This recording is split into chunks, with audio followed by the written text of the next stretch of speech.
How's it guys? Justin here, checking in on behalf of the Sunday school team. We really are missing you guys and can't wait for lockdown to come to an end so that we can have Sunday school again and see you guys. So today we're going to be looking at the story of Esther. Now, Esther is actually an entire book in the Bible. And in order to get a proper understanding and see what we can learn from the story of Esther, we really need to know the entire story. So yeah, I'm just going to give you guys a quick summary of the whole book of Esther, and I'm sure you guys will find it a fascinating story as well. So the story is set about 100 years after all the Jewish people have been exiled from their land by the Babylonians. And there's a small Jewish community living in Persia at this time, which is the land where Babylon is found. And at the time, they've got this crazy king. He likes to party a lot, and he's often getting drunk. And he's got this sort of nasty, evil advisor person who's around him, who's giving, kingly advice and stuff and helping make a lot of decisions on behalf of the king. So you got to remember, if this guy decides he wants to do something, he pretty much can just get it sorted out. So the one day the king is having a great party and he's having a good time. He's getting a little bit drunk and out of control. And then he decides that he wants to have his wife come and stand before everyone so they can admire just how beautiful she is. And of course the wife's like, no, she's not going to do that. Like, why on earth would she do something like that? And the king is really upset and angry and actually decides now he's going to divorce his wife over that. So that all happens. And the next scene we see is that the king is now needing a new wife. So he decides he's going to have a beauty contest and he's going to send out his people, his servants, to go into the land and take all the pretty women, and they're going to then be part of a beauty contest, and he will then decide out of all the women part of this beauty contest, which one he wants to take as his new wife. So as you can see, he's a bit of a not so nice guy. This is where we meet Esther and Mordecai. Esther is a very beautiful girl, we're told, and she has unfortunately lost both her parents, and her cousin Mordecai is looking after her. And these guys, who the king has sent out, find Esther and see that she's very pretty and take her to be part of the beauty contest. And lo and behold, she actually wins the contest and she becomes the king's new wife. Then the story switches to a new scene. And in this scene, Mordecai is just walking along, having daily business around the streets. And he happens to be in the right place at the right time. And he overhears two guards talking about how they're going to overthrow and kill the king. And so he immediately goes to Esther and says, I've just heard these two guards, they're talking about killing the king and overthrowing him. And so Esther goes to the king, her husband, and says, Mordecai has heard these guards talking about killing you. And the king investigates and finds who the guards are and sentences them to death. And because Mordecai has saved the king is very pleased with Mordecai and very grateful. And this gets recorded in the Chronicles of the King, which is basically the history of events that happens in the king's rule. So remember that because it's quite important.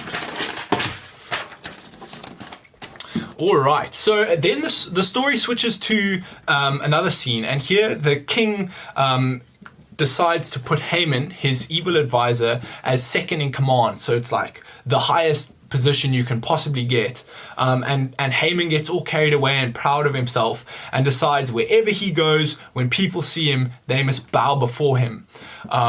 And so he's walking along the streets and bumps into Mordecai, and Mordecai says no, he's not going to bow down to Haman, who is a man. Like he's not going to do that to some human, and worship him.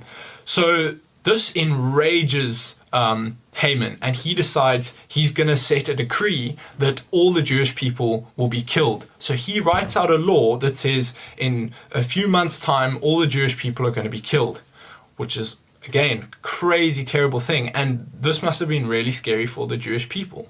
And one thing I haven't mentioned yet is that when the beauty contest people came and took Esther, they did not know that she was a Jewish person. She kept that hidden, and at this point that is still hidden. So that's also important to know. Okay, and then we switch to another scene, and now this scene is a critical scene as well, and it's a little conversation that happens between Mordecai and Esther, and Mordecai says to Esther, look, if anybody has a chance to save the Jewish people from all being killed, it's probably you. And one thing to remember is that even though Esther is the queen and married to the king, it's actually against the law. It's illegal for her to go and ask the king for something or make a request to the king without the king offering her, like asking her if she has any request. And in fact, if she does that, the law says that she can be put to death. So that is crazy.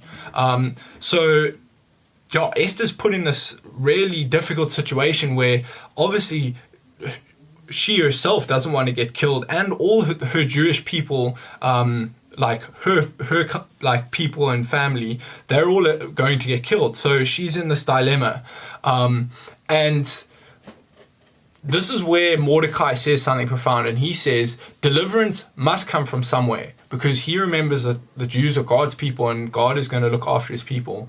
And then he says, and who knows, perhaps it is for this very reason that you have become queen, that you've been put in this position. And this is where Esther decides she's going to be really brave, and she then says, all right, I'm going to go and I'm going to speak to the king. And she says the words, I will go, and if I perish, I perish. And that scene then ends, and we switch over to the next scene.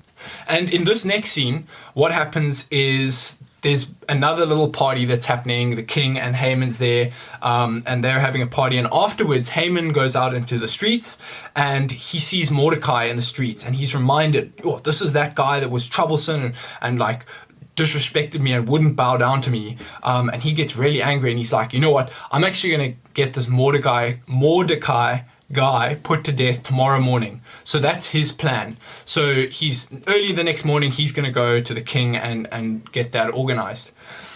Lo and behold, that night, the king is struggling to sleep. He can't sleep for some or other reason. Something is keeping him up. So he asks one of his servants to read him the Chronicles of the King, like a bedtime story. What are all the achievements and things that have happened during my rule? And during this time, the story of Mordecai and how Mordecai saved him from the two guards who were planning on killing him gets read. And the king's like, wow, I forgot about that Mordecai guy. What a great guy. I think I'm going to honor him.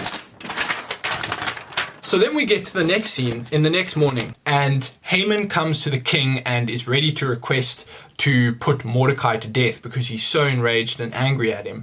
But before he has a chance to ask him that, the king says to Haman, what can he do to honor a great and a loyal person? So immediately Haman's like, that must be me. I'm the great and loyal person, second in command. So he says to the king, I think a way to honor a great and loyal person would be to let him be led around the city on a horse so that people can see him and see how great this person is and honor him. And then the king's like, that's a fantastic idea. All right, Haman, I want you to go and get that guy Mordecai who saved me and saved my life from the two guards, and put him on a horse and lead him around the city so that he can be honored by all the people. And obviously this completely upsets Haman, but he's put in his place, and he has to lead Mordecai, the man who he wanted to put to death that day, around the city so that he could be honored by all the people for what he did for the king. The next scene we have is Esther approaching the king to make her request.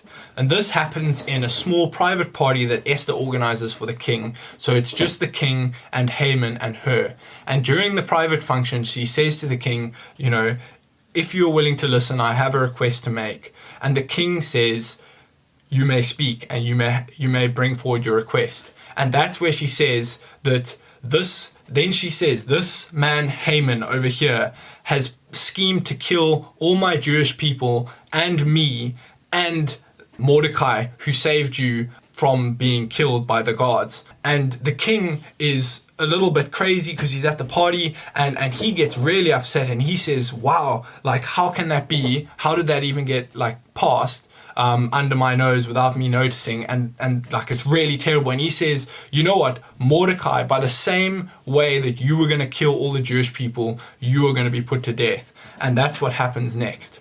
And finally, the last scene of the story is the king needing to find a new person to be second in command, because now Haman has been put to death for the evil that he tried to do.